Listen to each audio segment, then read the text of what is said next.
Welcome to the Healthy, Wealthy, and Smart podcast. Each week, we interview the best and brightest in physical therapy, wellness, and entrepreneurship. We give you cutting-edge information you need to live your best life, healthy, wealthy, and smart. The information in this podcast is for entertainment purposes only and should not be used as personalized medical advice. And now, here's your host, Dr. Karen Litzy. Hey everybody, welcome back to the podcast. Today's episode is the last episode, I believe, that we recorded at the Combined Sections meeting back in February in New Orleans. So we had so many great episodes. So if you missed them, go back and listen to all of them. I think they're like 15. Thanks to all of the guest co-hosts who stepped up and did some fabulous interviews for me. I totally appreciate it. And in today's episode, not really a guest co-host, but a guest coordinator of this episode.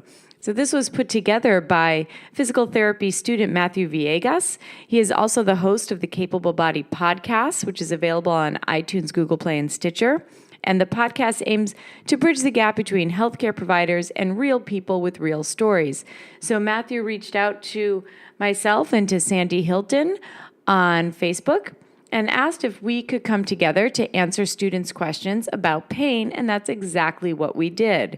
And if you're not familiar with Sandy Hilton, she is the co-owner of Entropy Physiotherapy in Chicago. She has worked in multiple settings across the U.S. with neurologic and orthopedic emphasis, combining these with a focus in pelvic rehab for pain and dysfunction since 1995. She teaches health professionals and community education classes on returning to function following back and pelvic pain, and teaches all over the world. She's also the co-host of Pain Science and Sensibility, a podcast on the application of research into the clinic. So Matthew reached out to us to see if we would come together to answer people's questions about pain. And he and other students that were with us had some really fabulous questions. So we talk about how psychology and culture can impact someone's pain experience, managing expectations and celebrating small wins with patients with CRPS, which is a tough diagnosis, self-care tips to prevent empathy burnout in physical therapy, and the importance of interprofessional collaboration to best manage persistent pain patients, and a lot more. So they had great questions. Sandy and I were happy to answer to the best of our abilities. So I hope you all enjoyed today's episode. All right. Hi, I'm Sandy Hilton. The point of the question was you have a background in pain science. So yes, I'll answer that. But then I laughed and said, what does that mean? Because here in the States, we don't really have a certification body or anyone that gives us. There's a Master of Science in Pain in England, and there's some programs in Australia that teach that. Here in the States, we're picking up the information through really good continuing ed courses and reading and going to conferences, and but we don't have any formalized tracks at the moment for doing that outside of continuing education. So probably became it is very uncomfortable for me to call myself an expert in pain science because I know some of them that do research in this. But I will say that it is certainly a passion, and I think I'm fairly good at it, which for me is pretty big to say. But that's from studying and taking classes and finding the researchers and asking them questions. I spent lunch talking to one of the pain researchers here with questions from the clinic of, I've been thinking about this, what do you think about that? How does that match with the research you've done lately? And that's the way we keep up with what do we know is best, and how do we then take that information and make it match what we can do in the clinic. Because that layer of transition is another really interesting problem, because everyone learns differently, and pain's a uniquely individual experience.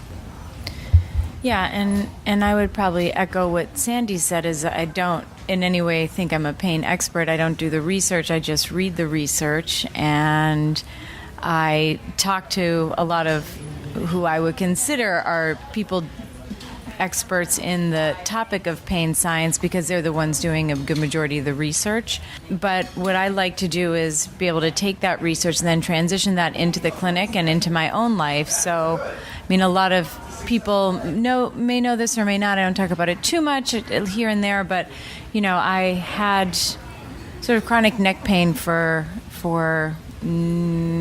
almost a decade. So because of that experience, I've been able to carry that over into treating my patients and have not only a certain amount of empathy, but a lot of sympathy for them as well, because I've certainly been in their shoes for a really, really long time.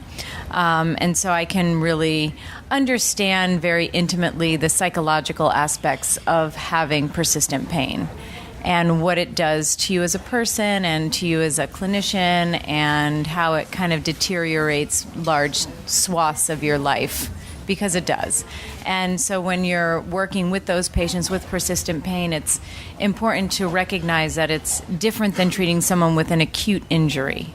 So if you're working with football players, it's different than seeing that football player after they've had an ACL or break or something like that. But at the same time, I'm sure there's plenty of, I would assume, professional athletes with persistent pain. So that's sort of my background and Sandy's background. So we'll just kind of have you guys ask some questions and we will answer them to the best of our ability. So if you have questions based on the science behind the pain, we'll take a stab at it. If you have questions from a personal standpoint on what it's like as a patient, I'm also happy to answer those as best I can. My name's Brandon. I'm a current third year student at the University of Miami, and I'm here at CSM asking questions. So one question I have that I've seen with pain patients is sometimes it seems it's more psychological and also environmental, where sometimes someone may not be as in much pain or it seems like they're in more pain than they think they are, because it's the environment around them is like their family members are like, oh my God, my baby's hurt, what am I going to do, or something like that. So what have you seen like psychologically, emotionally, and from that family support side when it comes to pain? This is Sandy. I think pretty strongly that we should approach a person from the very, very first encounter from the biopsychosocial whole person concept. And what I do on an evaluation is try and figure out where the components are of that. Every single person lives in the environment they live in, and there's different layers of how that impacts your current challenge. So the best way to figure that out is to ask them. And there are some really good standardized forms that help me give information on that. There's a lot. Depends on your patient population. I work predominantly in persistent pain and in pelvic health as well. So I use the pain catastrophizing scale, the DAS, which is a depression and anxiety scale, the Arabro, the Fremantle scale. There's a lot of different really well developed things to get a picture of that. And those are supposed to be used to drive practice. So it's not just, hey, you filled out this form, yay, I'll have you fill those out again on discharge and show progress. We actually go over them with the patients so I see you're spending an awful lot of time thinking about this, which is the rumination, magnification, and helplessness that you can find from the pain catastrophizing scale when you break it down. Those guide treatment. So I'd be able to pick up something like that to say, let's give you some things to make that easier. If it's family concerns or the things your family are telling you that's making it a challenge for you, how can we either help you negotiate that or get you in touch with another professional that might be able to help you negotiate that? Because for sure, family members can make things easier or harder. They're rarely neutral. And it does impact patients, how they're going to go. So the best way is just to ask. I don't have a standard answer to that because it's going to be different for every person, but it is certainly part of treatment. And we look at it from the very first day. Okay. Did that answer it? Yeah. And then when you have patients with CRPS, have you had patients with CRPS, and how do you treat those patients? So that's a big majority of my patients are CRPS patients. So when you're seeing patients with CRPS, one of the most important things is to remind them you're in for the long haul. It is you may not see progress from month to month, but you may see it year to year with some patients, if depending on the severity of that CRPS. What I try and do is just I have used graded motor imagery with some patients, not all of them across the board, but with some, and that has been very helpful. I've had patients completely recover from CRPS, which is great, and I've had patients who did not recover, or they did very, very well and they did great, and then they kind of sort of slid back down again. And so I think one thing when you're dealing with patients with CRPS is it's in no way a linear line whatsoever. I mean, you've probably seen that, the patient starts here and there's a linear line and, they're better, but it's really an up and down and all over the place. But I use graded motor imagery. I was using 2-point discrimination, but maybe I will not be using that anymore. But I do a lot of like graphesthesia training. I use Tim Gabbitt's work on load management. So I load appropriately, and I will have them. So if it's a person, let's say with a lower extremity, and I want them to walk to their tolerance because walking's normal, so I will look at their acute versus chronic workloads, and I look at it in miles. So my patient is wearing a wearable technology, and so we will look at where she is on the chronic workload, maybe a 3-week average on how many miles she's doing, and then I will spike her a little bit, maybe twice a week, just to add that a little bit more external load, because you have to expose those patients to more loads, just like you would with any other patient, even if it's a sports medicine patient, but they still need to be experiencing those extra loads. And so I don't, like Tim says, like you don't wrap them in cotton wool. So even if they have CRPS, I make them do. And then it's just a lot of listening. So sometimes a whole session might be me listening, but maybe listening while they're standing if they have like a lower extremity issue. But it may just be me listening because they had a really difficult week, or it feels like I had a patient the other day who said it felt like for some reason it was a little bit more than usual. So it felt like hot nails driving up through the middle of her foot all day long. I try and use a lot of different approaches, but I try and listen first and foremost and just use some motivational interviewing skills to kind of get the most out of each session and get the most out of them, because at the end they're like, I feel so much better, but I feel like we didn't do anything. But you did, you did a lot. So I think it depends on the person on that day. It's a tough question. CRPS is a really really good question, because besides what we know about the physiology and the changes that create that into one of the most hideous pain states, it's the extreme, really. Everyone then has an individual response to it, and it's possible to overload. So yes, you want to load, but you can actually make them worse. So you have to really be very vigilant. Not that we shouldn't be with all our patients, but it is possible by intervening that you make them worse. And you have to watch that. You have to inform them that that's not scary. That doesn't mean they're never going to get better. It just means, we went too far past that edge. Mm-hmm. So we're going to back this up and reassess and reset our steps. So it's really important that the therapist that's working with them and the whole medical team that's working with them not be, I don't know, emotionally charged. They're like, oh my God, you're worse, is really not the way that you want to handle that. It just take it consistent and be assured and know your stuff, but they don't have to know all of the underlying physiology. You load the information just like you load the physical stress. So we grade exposure to training, we grade exposure to education, and try and keep things functional in I can handle this is enough information, this is enough challenge, I can move to the next step. And you just persistently make it more exposure, more back to normal activities. Mm-hmm. Yep. Yeah.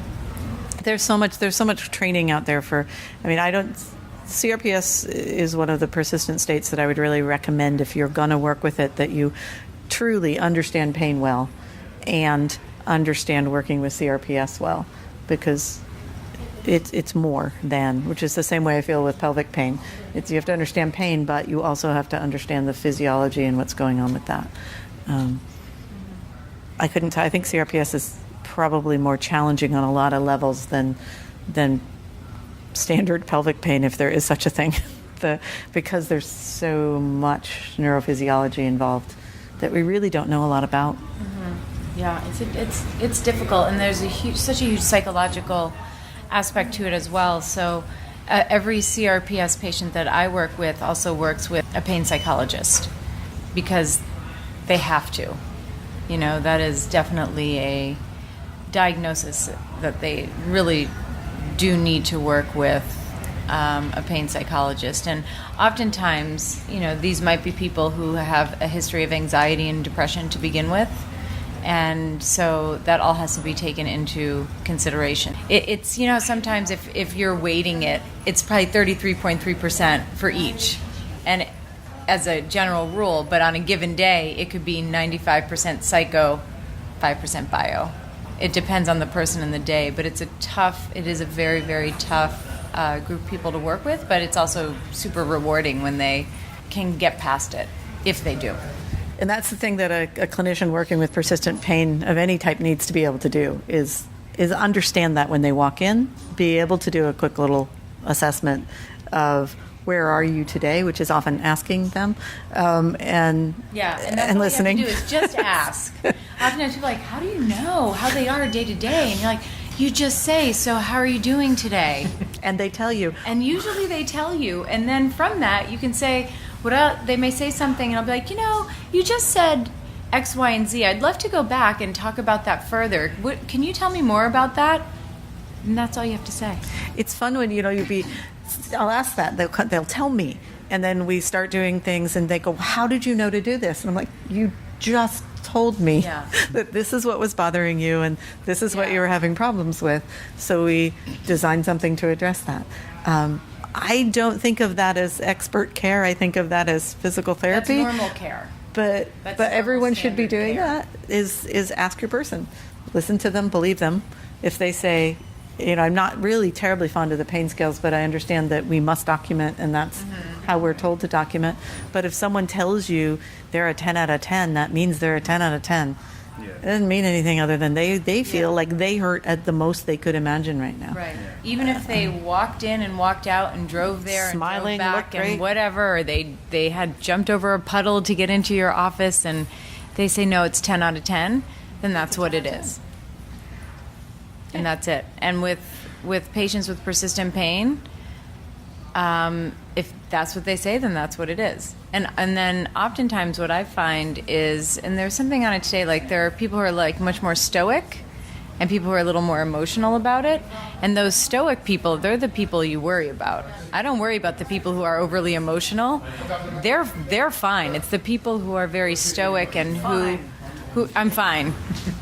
Those are the people you have to worry about. Or, it's a 1 out of 10. Or, you know, I worry more when people underplay than when they are overly emotional. The overly emotional people, that I'm cool with them. It's those people are like, nope, I'm okay. I'm fine. Work is fine. This is fine. Because, like, never in the history of the world, when someone says they're fine, are they fine? So that is really, really a good point. Talk about red flags. Yeah. Those are the emotional red flags. And then I would say the last thing I would say on that is when you are working with people with CRPS especially, is to really make sure that you're acknowledging even the smallest thing that they're doing well. And that might be they got out of bed, or they walked to the store, or they were able to take their child to school. Like, really acknowledge, and it's not and be like, wow, that's so great that you were able to do that. Let's think about other things you might be able to do along those lines. Right. Because, and it's not being like a rah-rah cheerleader and being kind of like weird and fake. It's just acknowledging that even though they have like this world of hurt, that look at all the good things they're able to still do. And that's a big deal from a psychological standpoint, and that can have big carryover into function. Mm-hmm. That's also one of the ways you can get them to to change their thoughts and expectations, because pain is so fantastic at getting our attention and changing our behaviors. That's what it's meant to do. It's a protective response. So part of what we do is try and eliminate the need for protection, to get you so confident and safe inside yourself and understand that you're safe inside yourself that you don't protect by pain, which is an oversimplification of a lot of things. But part of that is if you can start to see that, man, I made it to my appointment as a victory, and not downplaying it yourself, or it's like, well, I should have also been able to stop at the store on the way home, and I should have also been able to do that. So to stop shoulding all over yourself is a handy phrase, and claim those victories, because when you can start doing that, then you can start building on them. So it gets into, some of the sports psychology motivational things of really seeing what progress you've made versus another time. And even though you lost that game, you actually were better at there's lots of different ways we have to convince ourselves to keep trying in the face of adversity or failure. For people dealing with pain, that's the same thing, but on a different scale, where just getting to your appointment on the right day at the right time is pretty darn amazing. And it's one of the ways you start to see people getting better, is because they'll be so busy they forget, instead of I'm so in pain I can't remember. And it's like, that's a beautiful distinction. You're getting better. And that's one of the things we want to point out and emphasize. Okay, hello everyone. My name is Matt. I am a third-year student at Touro University in Nevada. And so my question is regarding the mental health of patients. I guess, how do you sort of manage your own biases and your own assumptions just to help be that rah-rah cheerleader for the patient, or whatever it is that they need? How do you, I guess, even when you feel stressed out or burnout or anything, how do you still manage to come through for the patient? Poorly. No. That's self-care for ourselves, right? That's redundant. But I will go back to the same things that I tell my patients to do, of you have to get sufficient sleep. There's been some great information going around here at CSM about sleep and how important it is. There's really good evidence out there. You must get 7 to 8 hours of sleep opportunity a night. It has a significant impact in your health. We need that too. We also need to get at least a half an hour of activity every day that's purposeful for activity.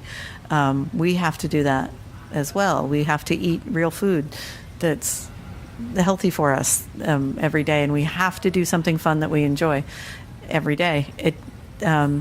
Because otherwise you are at as much risk for oversensitivity and more quickly jumping to conclusions that aren't supported and all those things. We're still just human, so we have to take care of that. I think it's a really good way to tell if stuff starts to agitate me, that I am probably not taking good care of myself.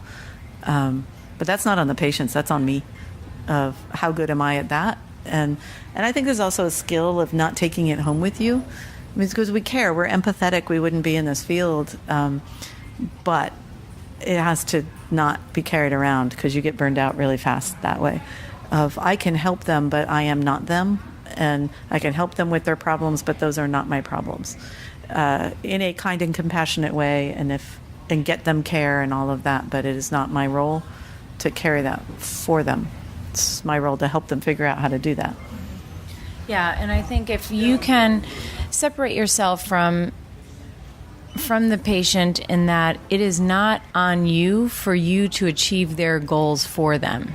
It is the patient's responsibility to achieve their own goals. So if you can separate that and not take it personally if said goal isn't achieved, then that goes a long way from decreasing that chance of burnout. Because when you're dealing with patients with persistent pain, you are hearing really unfortunate things every day, and it's easy to kind of fall into that sort of empathy spiral. We all want to be empathetic, but you don't have to be like a 1,000% empath. You just want to be empathetic, and you want to be in the moment, of course, but to carry that home with you is a problem. So what I usually do, and I mean, I have the luxury of seeing patients for an hour and having a half an hour in between, 20 minutes in between each patient, because I see them in their homes.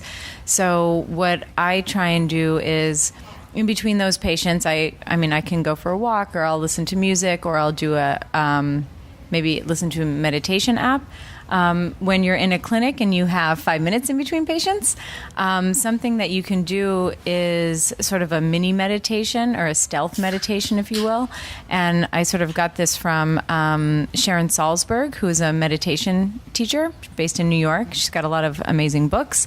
But what she suggests is to find something during your day where you can focus on just that thing. So in between patients, we're washing our hands, I'm assuming, and you're hoping that we're all washing our hands in between our patient care. So even if you only have a couple of minutes when you're washing your hands, just really think of listening to your breath and really feeling like the water and the soap and what that feels like in between your fingers and as you're washing. And so you're really focused on just that. You're not focused on, okay, what did I just do with this patient? And the next patient's coming in, what do I have to do? So you do that for 2 minutes. And that's all you need to do to kind of at least center you to go into the next patient. And that goes a long way from decreasing burnout and carrying that baggage with you all day. I mean, by the end of the day, you'd have like an elephant on your back, you know? And so it's just too much to carry. And then the other thing that I do at the end of my day is I just have like a gratitude journal. So I'll just write 3 things that I'm thankful for that day. And it could be as little as my umbrella because it was pouring rain, or my computer because I got to get work done, or I went to dinner with a friend, or I discovered a new TV show, or whatever. So the point is, it doesn't have to be like, I'm thankful for, my parents, for like, it doesn't have to be this grand gesture of a thank you, but it could be something very small. And then that kind of, I think, also goes a long way to help with burnout, because then at the end of the day, you see how much you have and how much abundance you have in your life. And you're grateful for that. You go to bed, and then you can start the day fresh. Hi, I'm Mike. I'm a third-year student from the College of Staten Island in New York. So many questions. One of the things, this isn't necessarily specific to pain science, but when you have a patient in pain as a PT, what kind of how do you think about it in terms of diagnosis? Because we have to have a PT diagnosis.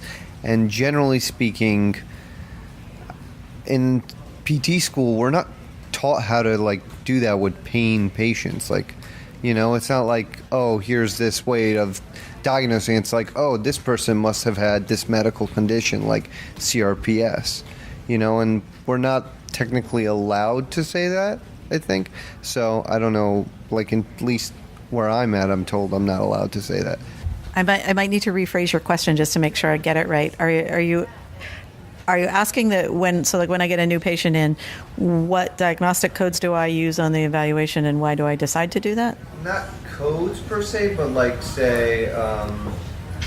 do you diagnose them based on lack of mobility or a force movement impairment? Yes, we do the things we can do, because there are CRPS. That is not a thing that a physical therapist has the tools to be able to diagnose. Even if I can look at it and say, I would bet the finest steak dinner in Chicago that this is CRPS, that is not going to be what I say. They will get referred to a physician to do the appropriate testing and do that accurately.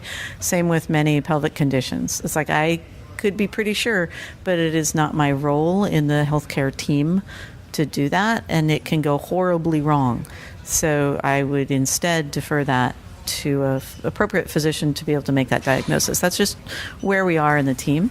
That doesn't mean I ignore it. But then you're doing what are in our lanes. We know movement and sensory integration and thoughts and beliefs and expectations about what you're going to do, and how to create your own program. All of those things are part of what we can do. Patient-specific functional goals is probably my favorite. Of what can't you do? What would you like to do? Let's figure out a plan to get you there. When you have somebody who presents with what looks like central sensitization, what's your thought process? How do you start with that? Say somebody has weather sensitivity, all the, I'm thinking NIDGE rule, that NIDGE what Joe Nidge wrote. I'm sorry. No, that's okay. I pronounce his name It's a tough one. Yeah. Depends on the day. Yeah. There you go. So like that he had an article where he talked about how to like diagnose it, and I followed that criteria in clinic to diagnose it. So, but I don't know what other people do. That's just I was curious how do you start with that, or is it the same thing? Is it just looking at what can they do, what can't they do, kind of working through that, like pain-free motion, and then building up over time to loading them through what is tolerable until they can get more and more and more? I really love questions that you Yeah, answer I think you yourself. just answered that. What Mike said. I have nothing to add. I think if someone is centrally sensitized or has symptoms of central sensitization, that is in no way changes anything that I'm going to do with that patient. I may explain to them why they're feeling pain in multiple areas of their body and give a plausible, scientifically backed explanation for that. But the physical aspects of what I'm going to do with that patient are going to be the same based on what their functional limitations are, and whether it's range of motion or functional or strength or agility or endurance. But it's more the explanation to the patient of why you're doing X, Y, and Z and why they're feeling the way that they're feeling. But it wouldn't in any way change my treatment plan unless... I guess it depends on how sensitive. I mean, I was very had a lot of symptoms of central sensitization when I was kind of at the peak of my pain experience. But it was to the point, I was very, very severe, so that I ended up in the emergency room once just by having someone touch my knee. And getting a pedicure felt like someone was like trying to scrape my skin off my feet, but I still did it because I don't want to have gross feet. Girls got to wear some sandals, you know.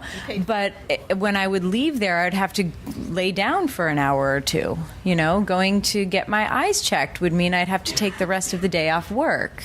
Or as the clinician, I think it's okay to give people permission to do that when they have these very complex pain situations.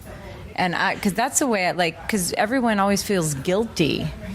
They're like, well, I did this, and then, it's not even has to do with my shoulder, and I had to take off, and I feel guilty. And so I like to give people permission to say, if you have to take that time for yourself, like you said, it's self-care, then that's fine. But that's the only way maybe in my treatment approach might be different than someone who doesn't have any symptoms of central sensitization, is those people are just super, super sensitive.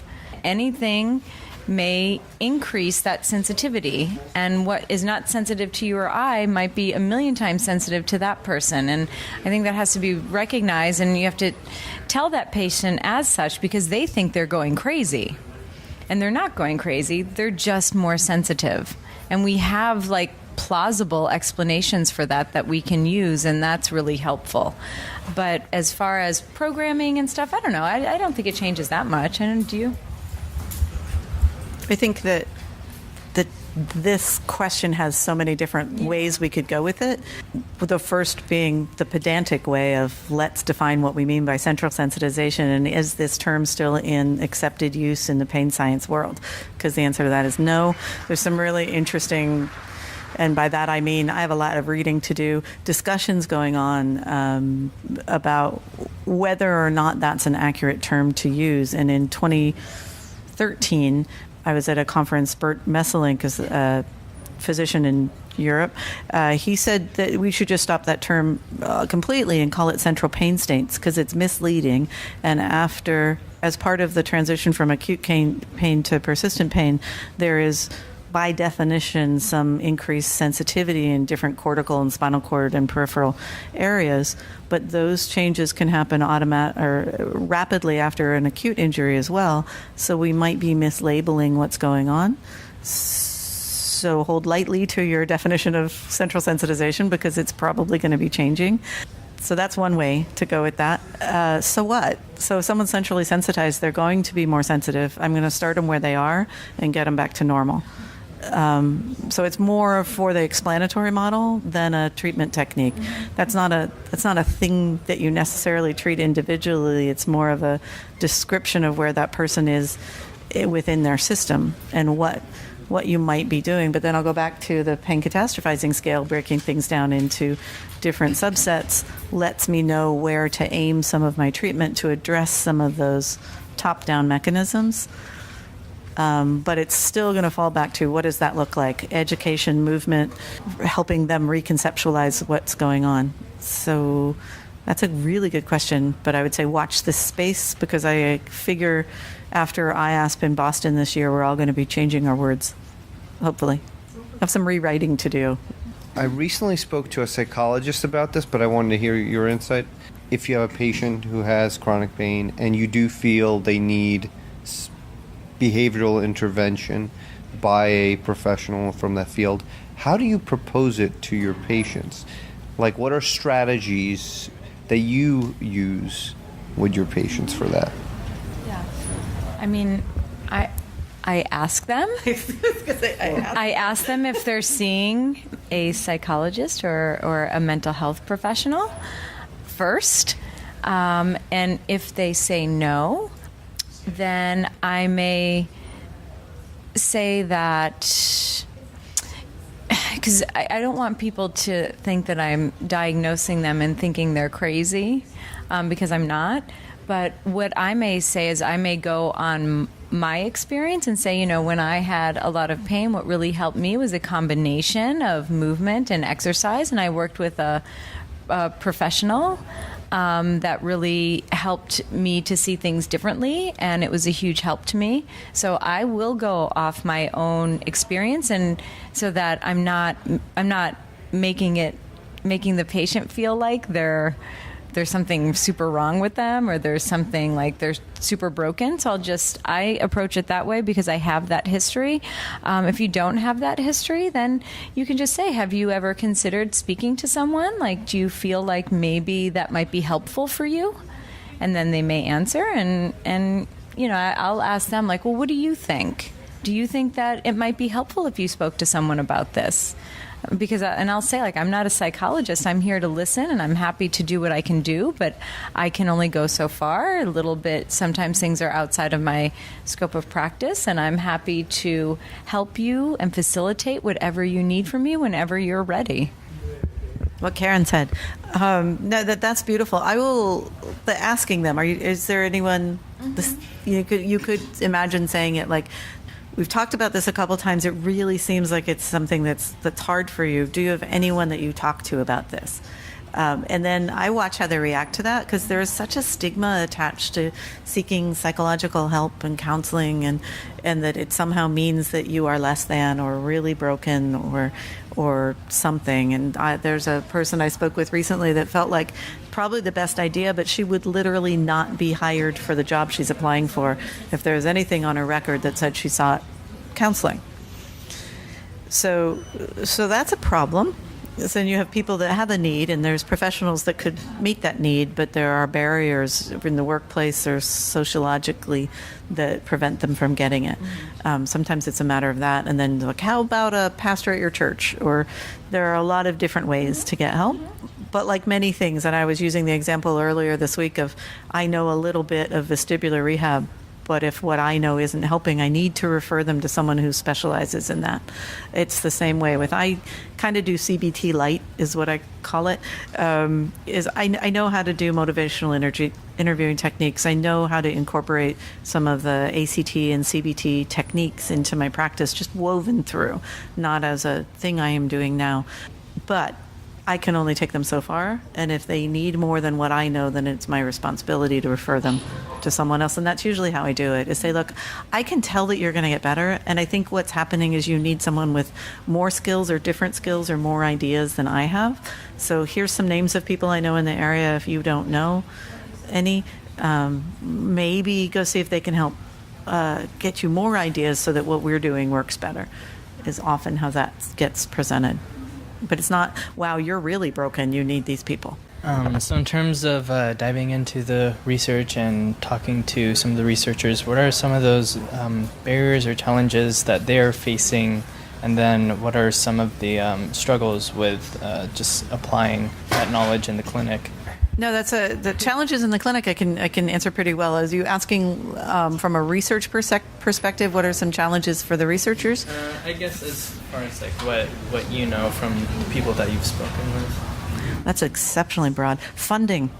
That would be funding, because there's a lot of people, there's groups around the world that are doing really good research on what is the nature of pain. There's a gentleman, and I can't remember his name, I apologize, that is, his line of research is on why would an individual hurt. So two people go down the street, they sprain their ankles, one of them ends up with pain 3 months later, and the other one can't even remember they did it by the next day. Why? With the same amount of tissue damage and problems. What makes that one person predisposed? And so he's doing some phenomenal research. The challenge is always getting enough people to power your studies, getting enough funding to power your studies, those kind of things. And research is slow because you have to ask an answerable question that actually has meaning. And you have to do research right. You can't say, like, I think that what we do in the clinic works, so let me set up a program to prove it. That's the opposite of research. So you have to find an answerable question that you then try really hard to disprove. And if it survives that, then you might know something. And then you move on to the next step. And I think that from a clinician standpoint, I know I used to get really frustrated with how slow that process was. Because what I want to know right now is how to help that person best. But that's on us to just read a lot and talk to each other a lot, and to remember the claim of, if you're going to make great claims of effectiveness, you better have great data and proof of that, because otherwise it's not actually real. Applying the research in the clinic, I think, is fun, but I learned that I'm weird. I think the so what of reading the research is great, and that's what Corey and I do on the Pain Science and Sensibility podcast is, okay, we're going to read this research. Now let's do this dive into so what does this mean? Can I use this clinically, or is it just interesting? Or is it something that's going to inform how I might make my choices, but it's not really something I'm going to use clinically? So they go into different buckets like that. There is no paper out there that's going to say, here's how you're going to treat Sue on her appointment next week. You're going to just have to know a lot. But luckily, it's fun. What you can take from research is you can certainly take concepts. It doesn't have to be exactly what they did in a research environment is not going to be what you see in the clinic. But you take concepts and you take the relevant pieces of that and you apply that to your patient population and you apply that to your practice. My last question is, have you noticed with your pain patients that those that come in with a lot of pain or develop CRPS, that they're the ones that are under constant stress, like being micromanaged at work, or is it variable amongst a whole bunch of other factors? Variable. I'd say that's correlated, not causative, is that it can happen in the same person, but it doesn't need to. I'd find out by asking. Yeah. There are times when, just like with anyone, even if we don't have CRPS, if we're under stressful conditions, then it manifests itself in something. You know, if you have pain, maybe it manifests itself in pain. So can stress increase pain? Yes. If the patient comes in and says to you, oh God, my pain is so much worse today, I don't really know why, that's when you would ask and you would say, well, let's talk about your day. Let's talk about how much sleep. I always say, well, how much sleep did you get last night? What did you have to eat? What did you have to eat? And then I say, well, tell me about your day. Like, did you get to work on time? What was the commute like? And then all of a sudden you hear, well, I only slept for 4 hours. I got up late. I couldn't eat breakfast. My commute was late. I got into work late and I missed a deadline and this. And I'm like, well, I think that maybe, do you think maybe that could have caused some stress to your day? And they're like, oh, I didn't even think about it. Maybe. And you're like, okay, so these are some reasons that maybe why you're having a little bit more pain, you know? So you're always trying to look for plausible reasons why the pain may be worse. And some days there are none. You know, you got all the sleep, you ate well, you exercised, and the pain is worse. But I think digging in and asking those open-ended questions will give you all the answers that you need. And FYI, that takes all of like 5 minutes.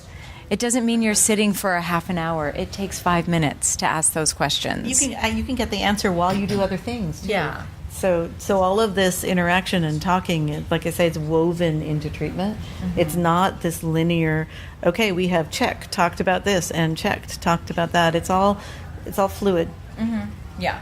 And I think that's important because a lot of people think, well, you're just going to talk your patients out of pain. No, You're not. I'm doing pain education. Yeah, it's not like that. It's woven in, and it doesn't take a lot of time. So I think that's important to think about. I hear on the interwebs people saying that treating like persistent pain is really hard. I conceptually understand that, but I can't imagine thinking that because I find the working with people in pain to be challenging, fun, rewarding, interesting, because they're so motivated to get better, and they're so darn brave for getting to you in the first place. So it's just that they came in means that they have hope, they're motivated, they're going to try, and trying might just be walking for 2 minutes that day or getting dressed. Or getting out of bed. Mm-hmm. And the scale of effort is just different. It's shifted. But it can be as hard to, I want you to try and take the train into treatment instead of a cab because that involves a lot more standing and If you live things. in the metropolitan area. Yeah, in Chicago, trying to take the train in. Let's preface that. That can be the challenge that they're going to do today. And that could be the same as telling me, okay, I want you to go try and run 10 miles today. It's like, wow, that's a lot of work. I'm going to be really tired afterwards. They will have that same, I did this. I'm really tired afterwards. I need a nap. Well, yeah, because you worked really hard. And pain is exhausting. It is. It's exhausting. Like when you have pain, it's exhausting. It makes everything harder. It makes everything harder. You know, it makes getting dressed harder. It makes going to work harder. It makes concentrating. When I had a lot of pain, like I couldn't even go grocery shopping. Like that was off the table.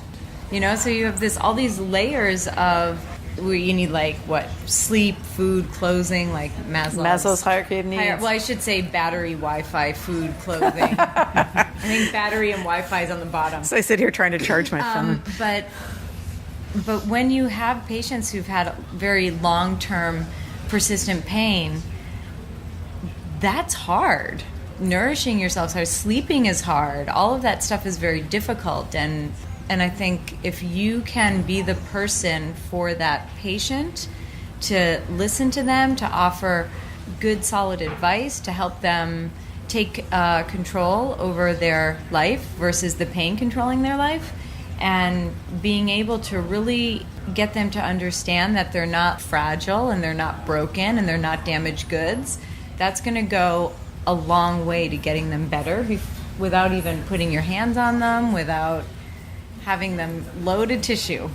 So right. If you can get to that point in your patient relationship and create that alliance with them as soon as possible, then you're probably going to have some decent outcomes.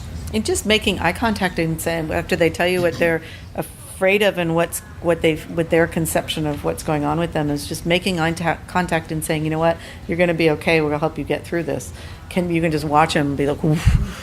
Like they don't even need details. They go from this to you didn't freak out. You didn't go, oh my God, this is going to be really hard. But thankfully, I am an expert in this, and it's we're going to get through this. This makes sense. We understand it biologically. You're not crazy. You're not broken. You don't have to just think positively and have it all go away. That does not work. If you just weren't stressed, you wouldn't hurt. That's not true. Those kind of things, unscaring someone and giving them a path to follow and sign marks along the way to be able to recognize that they're getting better. And then being there to walk through it with them is really all we do. But it looks different for everyone. That's the framework, the principles that you follow for it. And that gets never going to be dull because every single person is different. from the patient experience side, what are some of your success stories or anything that you want to share as far as you've tried something with a patient, that's what they did, and just going through their whole kind of care, and just any surprises or anything that you want to share? That's an entire recording on its own. I'm going to cheat and say that there is a lovely episode on Karen Litzy's podcast with Aaron Jackson. That was a good success story. Instead of looking at patients, and you have successes and failures, because not every PT gets everyone better. No. I mean, that's the highlight reel on social media, but let's be real here. Patients sometimes don't get better. They fall off, or they disappear. They get worse. This happens. But my biggest, I guess, success story treating a person with persistent pain is just my own, would be myself. Because I did go from being someone who couldn't get out of bed and who couldn't go to work. Not every day, but definitely like 5 days a month for 8-9 years. I stopped going out with friends. I withdrew. I had someone, Allison Sim, interviewed me for her book, and she was like, "So how would you describe those years?" And it just came out of I didn't think about it, and I was like, a waste. Think about when you're treating your patients, even as they get better, when they look back, if they feel like 8 to 10 years of their life was a waste, there's still a lot to unpack there. I talked about signposts. It's watching someone get better. You can see, I can see that they're getting better before they can see they're getting better. There's tissue quality changes. There's things they could do they couldn't do before. You can see that, but they're still sensitized and not normal and in pain, and they haven't reached that threshold. Will they'll feel it? So even though we can see them approaching it, they can't yet. So there's a lot of trust involved. But then there's this really cool thing I learned from a patient. It was called an inflection point that I look for in treatment, where a person will expect that they will hurt, and they will expect that things will be hard, and they will expect that the days are going to be hard, and they'll have good days that they think are flukes, or they did something and it worked, and they're like, well, that's just weird. That's a fluke. And then this thing happens where they expect to be okay, and they expect it to work well, and they get pissed off when they hurt or it doesn't work. And I love that point, because it means that they have changed the fundamental thought process inside themselves, where instead of expecting it to be painful, they expect it to be okay. And that's huge. It happens. It's part of it. It's one of the things that we're we're over that spot. So now your thoughts and beliefs and expectations are going in the other direction. I know it goes back and forth, but the first time I see it, I get to be really celebrating of yes. It's a win. And I'll point it out, because if you want to get really geeky into the philosophy of pain and human stuff, you can read Andy Clark's work, and the Surfing Uncertainty is one of my favorite how to make my head go a little numb from thinking too hard book, because he talks about that, of the expectations of waking up in the morning and expecting that by lunch you're going to hurt, that there is already measurable physiological changes in increased circulation and increased pro-inflammatory mediators, and probably movement pattern changes that you're running before you even get out of bed in the morning, because of the expectation that you're going to hurt at night.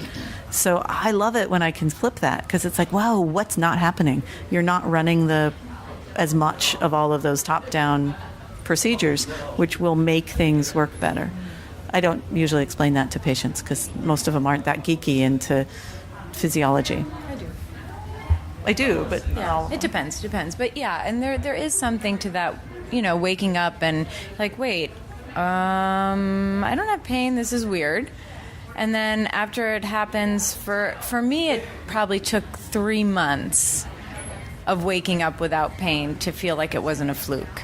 That's a long time. It's not like it's once you wake up without a fluke. You gotta believe it took a good amount of time for me to wake up each morning and be like, oh, okay, I don't have pain. This is good. And I'm still not at the point yet where, I'm still kind of waiting for the other shoe to drop. Not as much as I used to be, but there are times where I'll feel something. I'm like, okay, I'm just waiting because it's going to be painful, and it's not. And that's taken 5 years to feel like I'm pretty much back to the way I used to be. So that took, well, maybe not 5 years, maybe 3 years. 3 years of feeling like the other shoe's going to drop at one point and I'm going to be back into that state that I was in before, because it's traumatic. It's a good question, but it's hard. And my question for researchers is, when people have persistent pain for years and years and then they're not in pain, then what do you do? From a psychological standpoint, are there ways to support those people through that shift of being in pain? Because don't forget, your being in pain is a huge part of your identity. That's how you identify yourself. How do you then transition that person from having pain being 100% part, if not the forefront of their identity, to now not being part of their identity anymore? Where do you fill that space? So what happens in that space, and how do you keep that person from living still on edge and still having stress about their situation, even though they don't have the pain anymore, because they're just waiting for it to come back? I have the clinical non-researched way that I do that, of saying, as I call it, supported independence. Of you really don't need me, but I'm here if you need me. So go do the things, go play yoga, go to the gym, go play yoga, go do all of the things that you do. And if it's a flare that you can't manage, or if it's a thing that you have concern about, please come back. And don't wait until it's really horrible. Just call me or email me and come back, and I will support you through this period. Trying to get to that, but I have nothing other than, it seems like a nice thing to do, to back up my reasoning. Do you have any parting words? Wow. If you are interested in learning more about pain, neuroscience, where the research is going, we have an opportunity coming up this year with the World Congress on Pain in Boston. It's part of the International Association for the Study of Pain. And I don't say this lightly, and I also don't get any money for saying it. But if you are really interested in pain, you should be a member of IASP, because you'll get access to the journal Pain. You'll get some great updates. They have amazing resources for clinicians, and you get an opportunity to have the clinicians and the researchers talk to each other. It's a fantastic conference. And the conference is in Boston, and it's the weekend of the 14th of September. Thank you for having us, and hopefully this hearing from Sandy, who's more of a pain expert, quote unquote, than I am, and hearing from someone who's had pain, hopefully people have a better idea as to how they can be a guide and a facilitator for their patients with pain. And pain is normal. Yeah. We all get it. It's there for a reason. It's not supposed to be sustained. So, but we can be here to help you when it's lasting longer than it's supposed to. Yeah. A big thank you to Matt Villegas for putting all of this together. And again, didn't those students ask some great questions? And of course, to Sandy Hilton for sharing her knowledge on pain. I hope that you all have a little bit better insight into when you go to treat those patients with pain as a result of this conversation. So everyone have a great weekend and stay healthy, wealthy, and smart. Thank you for listening, and please subscribe to the podcast at podcast.healthywealthysmart.com. And don't forget to follow us on social media.